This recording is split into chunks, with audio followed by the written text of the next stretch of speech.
Few weeks ago, I made a video about the state of African film and TV, and in that video I said this: I cannot wait till you all see my review for this movie. I actually unironically love this film. And yes, it is that time for us to cover. Who killed Captain Alex? Who? I am your host, Uncle Amari, and this week we will be covering this movie, which I do unironically love. Now, your first impressions watching this movie might genuinely be, what the fuck? Which is very justifiable. I'm not going to sit here and act like this is exactly primo content. However, even amongst movies that are colloquially defined as bad movies, this movie does stand out on its own. Nani? Which then begs the question, why is Who Killed Captain Alex so good, even if it is so not that? According to the usual cinema metrics, that is. Drop the bomb, man! Conventionally, to answer such a question, one has to do a deep dive through the movie and pick out the details which will allow them to get to the root of their findings. However, with Waka, which is the short form for this film, I guess, you don't have to. You get your answers through the pre and the post-credit scenes, or text. From the film's offset, it is made abundantly clear to the audience members why this piece of art actually does exist. The purpose of this film was never to have it commercially distributed or to gain profits or even to make the director / writer / everything in this film known to the outside world for his filmmaking prowess. This was made for his village, for the members of his village who did take part in the creation of this piece of art, and this movie is wholly theirs.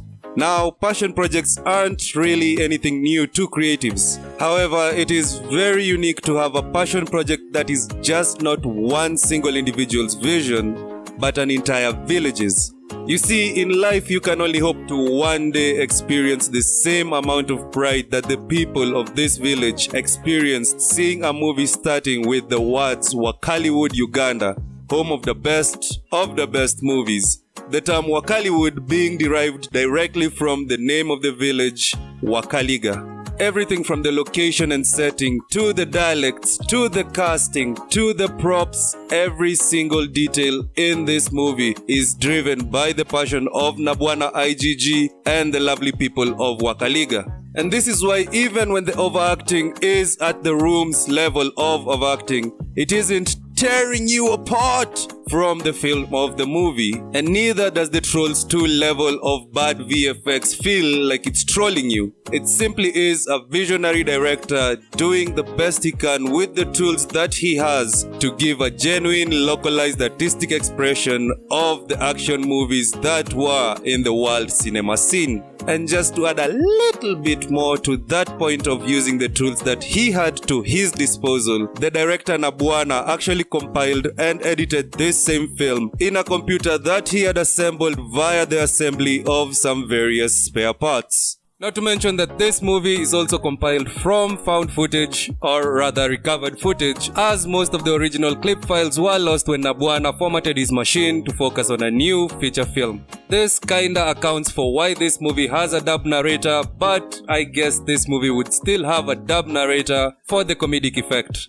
What the heck? And speaking of found footage, this movie actually beats the Blair Witch Project as probably the cheapest movie to ever be produced, with a budget estimated to be way under the $200 mark. The props were handmade, and some of them are just ordinary day-to-day tools being repurposed for the use of this movie, such as this guy's gas mask.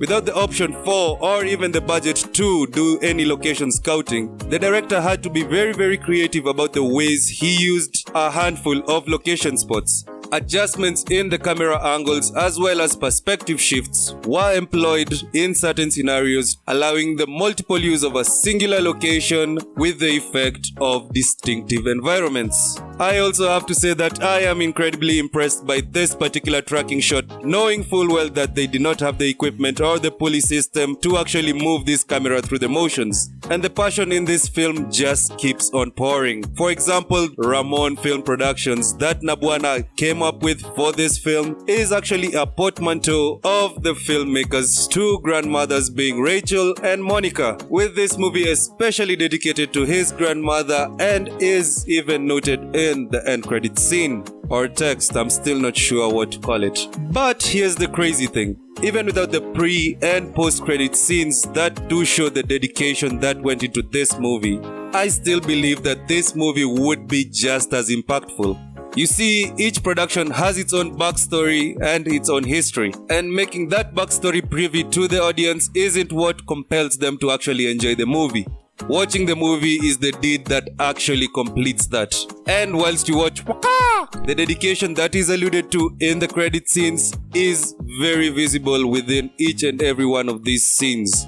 These actors remain proud and commanding in their scenes. The casting for the combat scenes actually included people who knew what they were doing in these action scenes. Not quite with the military drills and the movement, but when it comes to the one-on-one combat, they actually did have martial arts practitioner knowledge. You will see these actors do their own stunts, tossing themselves into rivers and into shrubs, which could be very dangerous, but they do it wholeheartedly. And when there is a need for emotion to be elicited, you can bet your sweet ass they will. I honestly believe this movie to be one that every single filmmaker or aspiring filmmaker should watch at some point in their lives. If ever you're feeling like the low budget or money is what is stopping you from being creative, I need you to slap that notion out of your head and get to creating. Unlike most bad movies which have become cult classics over the years, Who Killed Captain Alex has its charm despite its filmmaking flaws. This is a movie that I never got bored with, and I actually never ever had the urge to forward. This movie just kept me enthralled through and through, and I never really knew why until I came to make this video. Giving this movie a general overview, you might find it sharing a few things that you do attribute to bad movies. However, if you really do watch Who Killed Captain Alex, then you will find a movie that at its core and all the way through has a lot of heart. Thank you so much for watching this video and for watching the rest on this channel. It has been your soon-to-be favorite Uncle Omari, and I do hope to see you all in the next one. Mueraba.